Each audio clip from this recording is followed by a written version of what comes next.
Hello friends, I am Tina. Welcome to my channel. ये third part है development का। हम इससे पहले 2 पार्ट्स बनाए गए हैं। अगर आपने दोनों पार्ट्स नहीं देखे तो वो सबसे पहले वो देखें, तब आपको ये चैप्टर अच्छे से समझ में आएगा। सो थर्ड पार्ट में हम ह्यूमन डेवलपमेंट रिपोर्ट के बारे में बात करते हैं। ह्यूमन डेवलपमेंट रिपोर्ट ये क्यों बनाया गया था? हमने पहले 2 पार्ट्स में देखा गया कि कौन सा देश कैसे कितना डेवलप है, वो पता लगाने के लिए सबसे पहले जीडीपी का सिस्टम लाएगा कि जिस देश की जीडीपी ज़्यादा उस देश का वो देश ज़्यादा डेवलप होगा। पर लेकिन इसके हमने ड्रॉबैक देखे। उसी तरह से पर कैपिटा इनकम के भी हमने ड्रॉबैक देखे। तो अब ह्यूमन डेवलपमेंट रिपोर्ट में एक ऐसी रिपोर्ट है जिससे पता लगाया जा सकता है कि कौन सा देश कितना डेवलप है। इस रिपोर्ट में हमको 3 चीज़ों की ज़्यादा इन्फॉर्मेशन दी गई है। वो 3 चीज़ों में से एक चीज़ है हेल्थ स्टेटस, जिस देश में हेल्थ फैसिलिटीज़ ज़्यादा रहेगी, और दूसरा है लिटरेसी रेट, जिन देशों में एजुकेशन सिस्टम भी अच्छा होना चाहिए, वहाँ का एजुकेशन भी अच्छा होना चाहिए, और थर्ड में है पर कैपिटा इनकम, यहाँ का पर कैपिटा इनकम भी ज़्यादा होना चाहिए। बिकॉज कई कई देशों में देखा गया है कि कहीं कहीं पे पॉवर्टी भी पाई जाती है, जैसे हमारे इंडिया में, और कई जगहों पे भी पॉवर्टी पाई जाती है, तो वहाँ का पर कैपिटा इनकम भी ज़्यादा होना चाहिए। हेल्थ स्टेटस, लिटरेसी रेट या ये एजुकेशन स्टेटस को दिखाता है, और पर कैपिटा इनकम, अगर पॉवर्टी की प्रॉब्लम है तो उसमें पर कैपिटा इनकम भी देखा जाता है। और हेल्थ स्टेटस में जो कहीं पे इन्फेंट मॉर्टेलिटी रेट ज़्यादा होता है, कहीं लाइफ एक्सपेक्टेंसी बहुत कम होता है। अब लाइफ एक्सपेक्टेंसी का मतलब यही होता है कि कौन इंसान इस धरती पे कितने देर तक रह सकता है। फॉर एग्ज़ाम्पल, अगर हम अपनी इंडिया को ही ले लें तो 2004 के स्टैटिस्टिक के मुताबिक इंडिया में एवरेजली 61 ईयर्स के लोग ज़िंदा रह सकते थे। एवरेजली 61 ईयर्स, मतलब उनकी जो लाइफ एक्सपेक्टेंसी है वो 61 ईयर्स तक रहती थी। मतलब ये एक एवरेज है कि वहाँ के, जैसे हमारे इंडिया में एवरेजली 61 ईयर्स के लोग रह पाते थे ज़्यादातर। अब इसका मतलब ये भी नहीं कि 61 से ज़्यादा के लोग नहीं रह पाते थे, नहीं।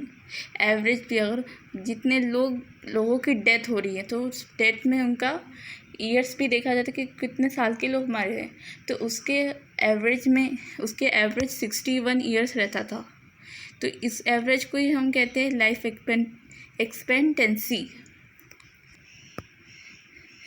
एक्सपेक्टेंसी, इसको ही कहते हैं। इससे हमें यही पता चलता है कि कौन से देश के लोग कितने समय तक के ज़िंदा रह सकते हैं। ये भी हेल्थ स्टेटस को दिखाता है कि कौन से देश में हेल्थ फैसिलिटी कितने ज़्यादा है।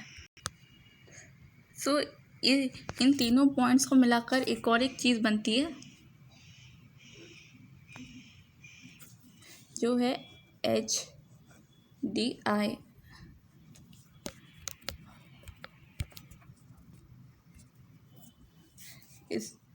इसका फुल फॉर्म है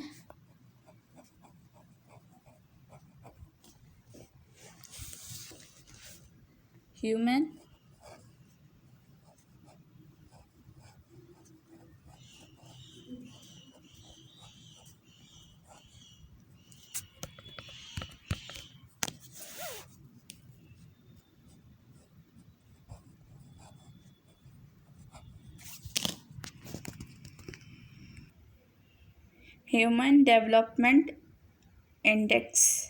इन तीनों चीज़ों को मिलाकर बनती है। ये तीन चीज़ जहाँ पर भी होती है वो देश ज़्यादा डेवलप कहलाएगा। पर इसका मतलब ये नहीं है कि, अब हम एक एग्ज़ाम्पल की तरफ से भी चलते हैं कि एग्ज़ाम्पल में आपको कैसे समझाएगा। इंडिया में 2 स्टेट्स हम लेते हैं, एक केरला एंड पंजाब। तो केरला की पर कैपिटा इनकम पंजाब से कम है, फिर भी पंजाब केरला से कम डेवलप है। तो इसका रीज़न यही है कि वहाँ का हेल्थ फैसिलिटीज़ एंड एजुकेशन वहाँ का पंजाब से ज़्यादा अच्छा है। सो इसीलिए केरला ज़्यादा डेवलप है पंजाब से। पर सिर्फ पैसे से ही सब कुछ नहीं होता है, इसमें भी एक रीज़न हमको पता चल रहा है कि यहाँ पे पंजाब के हर एक व्यक्ति के पास ज़्यादा पैसे भी हैं, फिर भी हेल्थ फैसिलिटी एंड एजुकेशन में वो डेवलप नहीं हो पाए। तो जिसकी वजह से केरला को ज़्यादा डेवलप माना जाएगा। सो अब हम चलते हैं, अब इस वीडियो को ख़त्म एंड कर देते हैं। सो अब हम चलते हैं और अब इसका फोर्थ पार्ट होगा और ये इस चैप्टर का लास्ट पार्ट होगा।